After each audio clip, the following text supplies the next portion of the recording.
La Villa Ephrussi de Rothschild est l'initiative de la baronne Béatrice de Rothschild, une femme passionnée qui décide, suite à son divorce, de se consacrer à la collection d'objets d'art. C'est pourquoi elle entreprend la construction de la villa et de ses jardins à partir de 1905. Béatrice, étant donné son immense fortune, va choisir cette terre rocailleuse, puisqu'ici c'était un rocher qu'elle fait exploser pour construire ses jardins. Donc il y a un aspect tout à fait démesuré. Elle va installer un véritable palais un peu rococo sur une terre sauvage et rocailleuse. Les jardins Ephrussi de Rothschild sont probablement la pièce maîtresse de ce lieu et ils se développent dans un but bien défini.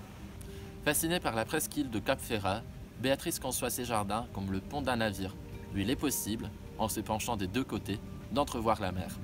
C'est une dimension très importante qui intervient ici, celle du voyage dans des terres lointaines, qu'elle cherche à répertorier en créant différents coins dans cet énorme espace vert. On est maintenant dans le jardin à la française, avec son allée principale, avec 6 jets d'eau, mais il suffit de s'éloigner un tout petit peu pour découvrir l'ensemble de l'œuvre créatrice de la baronne.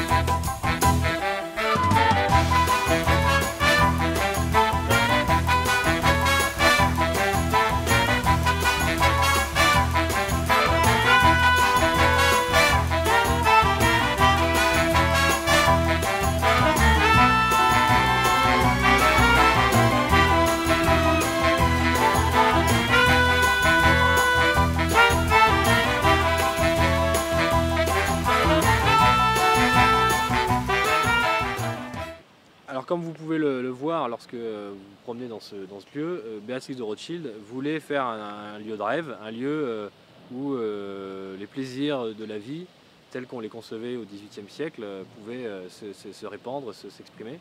Et ici donc se sont rassemblés, se sont réunis ces personnes qui ont fait le mythe de la Côte d'Azur. Il est donc important de faire ses premiers pas dans la villa pour comprendre le goût éclectique de la baronne.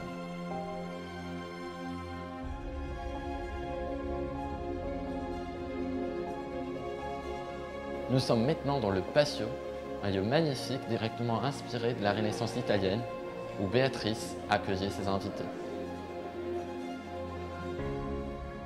Il suffit pourtant de regarder les décors de la salle pour avoir l'impression de se trouver dans le cloître d'un ancien monastère.